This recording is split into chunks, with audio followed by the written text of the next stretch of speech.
On May 1979, the former special assistant to the deputy director of the CIA, Victor Marchetti, made the following shocking statement.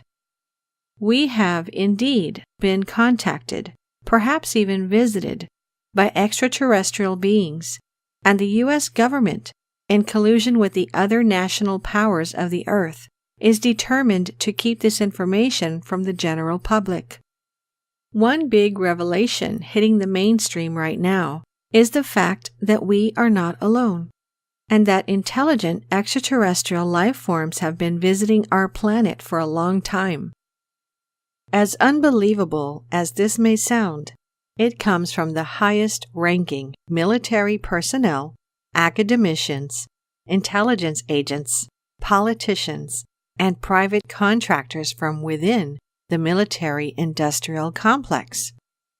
There are hundreds of these people who keep telling the world that we are being visited, and that governments around the world have had evidence that some of these UFOs witnessed by many people are indeed extraterrestrial visitors.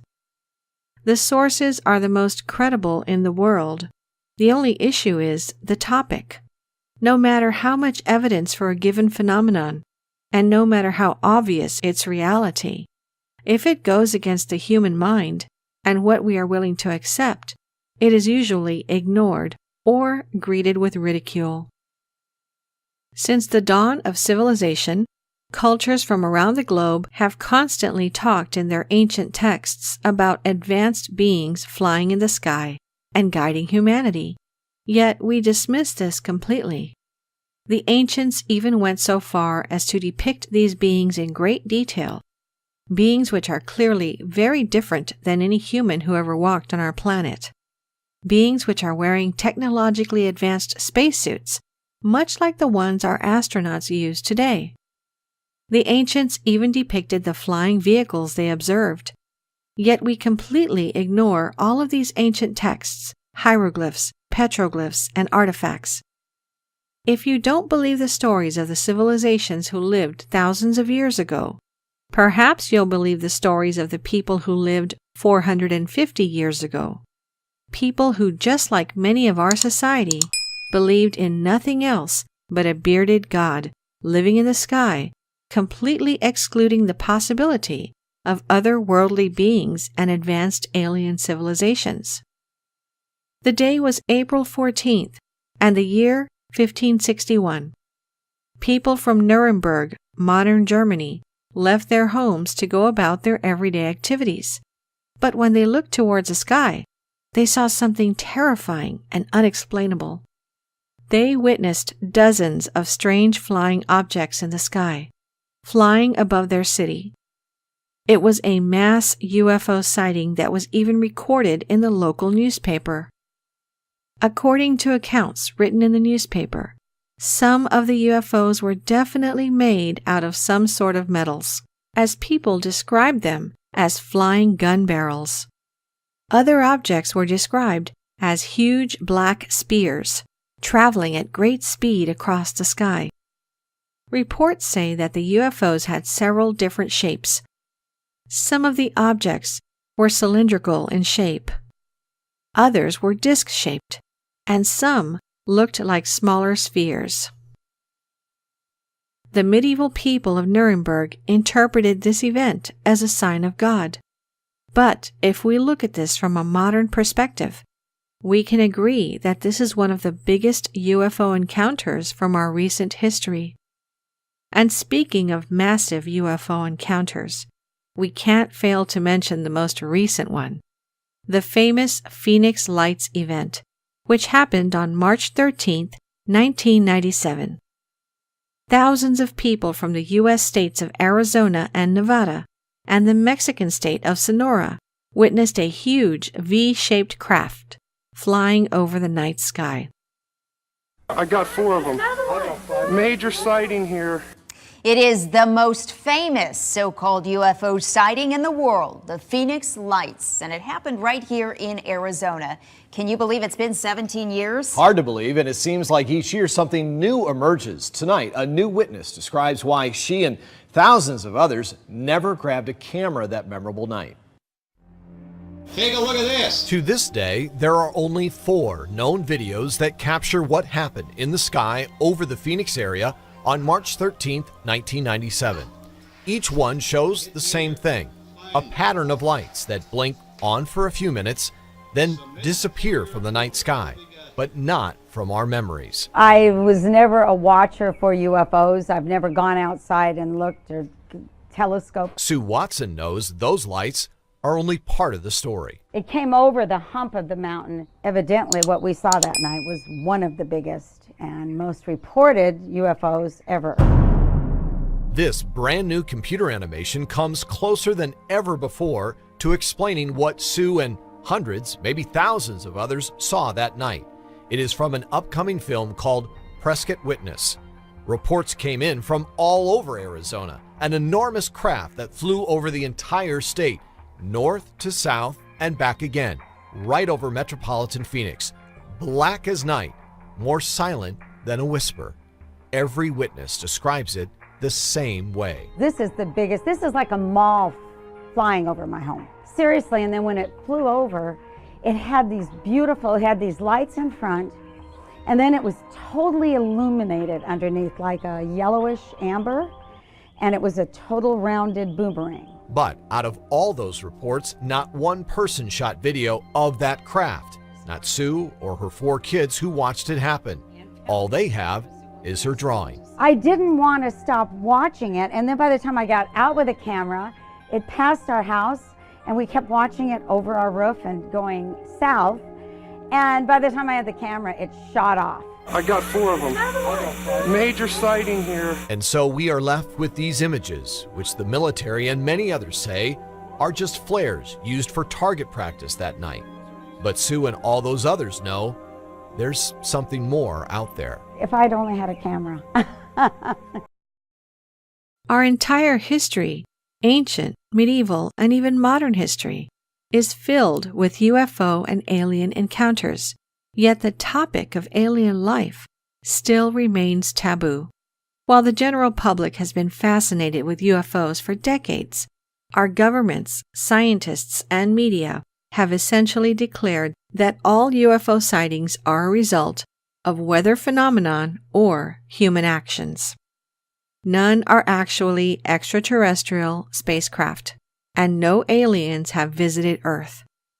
Essentially, we are told that the topic is nonsense. UFOs are off limits to serious scientific study and rational discussion, which unfortunately leaves the topic in the domain of fringe and pseudoscientists, many of whom litter the field with conspiracy theories and wild speculation. A great example is the famous Roswell crash.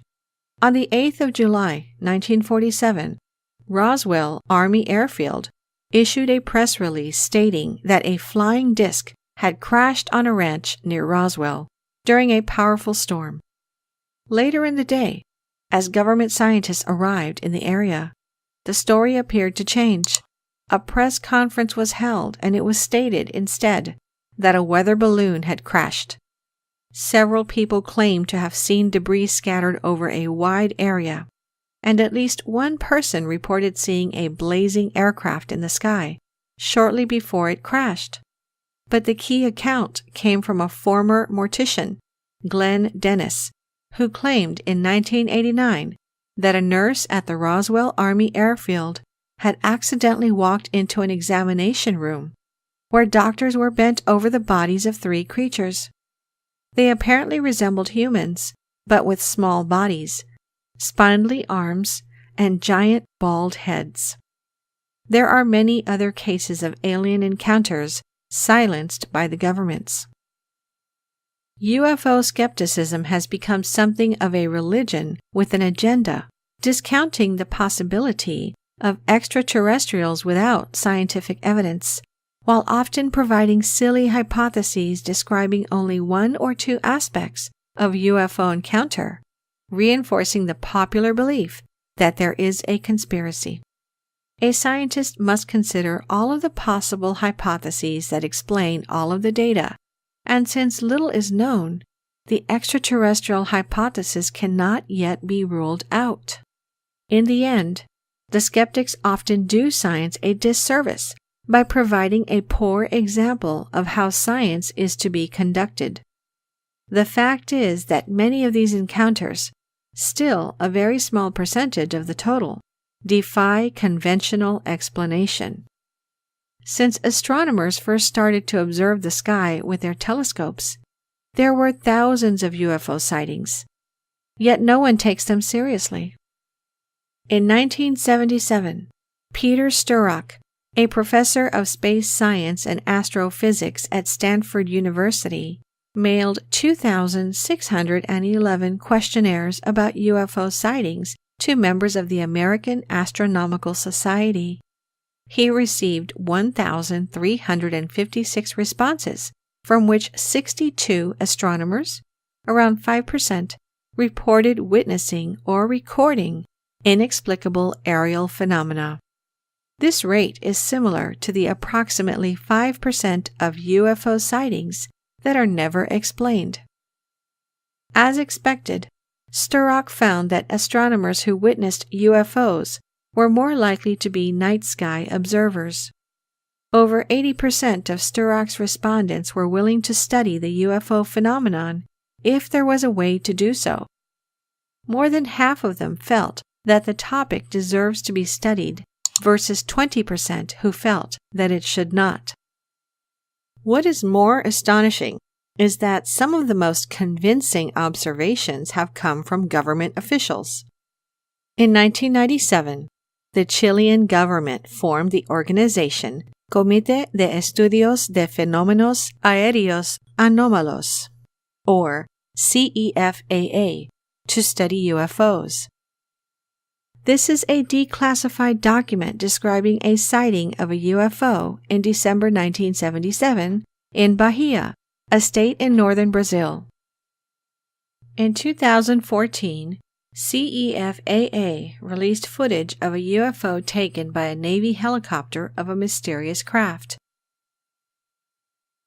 The countries of Brazil, Canada, Denmark, Ecuador, France, New Zealand, Russia, Sweden, and the United Kingdom have been declassifying their UFO files since 2008. And there are thousands of these documents which are open to the public. Yet, if you talk about UFOs and aliens, you will still be ridiculed. The French Committee for In-Depth Studies, or COMITA, was an unofficial UFO study group comprised of high-ranking scientists and military officials that studied UFOs in the late 1990s. They released the COMITA report, which summarized all of their most significant UFO findings. They concluded that 5% of the encounters were reliable yet inexplicable. Here's a quote from this document. The best hypothesis available was that the observed craft was extraterrestrial. They also accused the United States of covering up evidence of UFOs. Iran has been concerned about spherical UFOs observed near nuclear power facilities that they call CIA drones, which reportedly are about 30 feet in diameter, can achieve extraordinary speeds, and can leave the atmosphere. Such speeds are on par with the fastest experimental aircraft, but unthinkable for a sphere without lift surfaces or an obvious propulsion mechanism. And here's a 1948 top-secret United States Air Force document which reads, "For some time, we have been concerned by the recurring reports on flying saucers. They periodically continue to pop up during the last week. One was observed hovering over Nyberg Air Base for about 30 minutes. They have been reported by so many sources and from such a variety of places that we are convinced that they cannot be disregarded and must be explained on some basis which is perhaps slightly beyond the scope of our present intelligence thinking." In December 2017, the New York Times broke a story about the classified Advanced Aviation Threat Identification Program, which was a $22 million program run by the former Pentagon official Luis Elizondo and aimed at studying UFOs. Elizondo resigned from running the program, protesting extreme secrecy and the lack of funding and support. Following his resignation, Elizondo, along with several others from the defense and intelligence community, were recruited by the To the Stars Academy of Arts and Science, which was recently founded by Tom DeLonge to study UFOs and interstellar travel. In conjunction with the launch of the Academy, the Pentagon declassified and released 3 videos of UFO encounters taken with forward-looking infrared cameras mounted on F-18 fighter jets. Look at that thing, dude.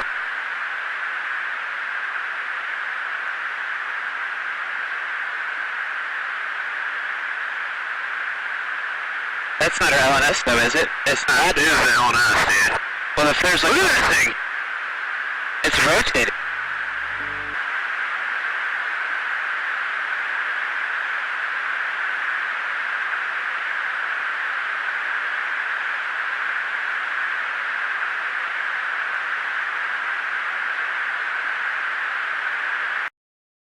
While there is much excitement about such disclosures, I am reminded of a quote from retired Army Colonel John Alexander, who said, "Disclosure has happened. I've got stacks of generals, including Soviet generals, who've come out and said UFOs are real." My point is, how many times do senior officials need to come forward and say that this is real? There is a great deal of evidence that a small percentage of these UFO sightings are unidentified structured craft exhibiting flight capabilities beyond any known human technology. If there are indeed extraterrestrial craft visiting Earth, it would greatly benefit us to know about them, their nature, and their intent. Moreover, this would present a great opportunity for mankind, promising to expand and advance our knowledge and technology, as well as reshaping our understanding of our place in the universe. Thank you for watching. If you enjoyed the video, please hit the like button, and if you're new, hit subscribe and the bell next to it for future notifications.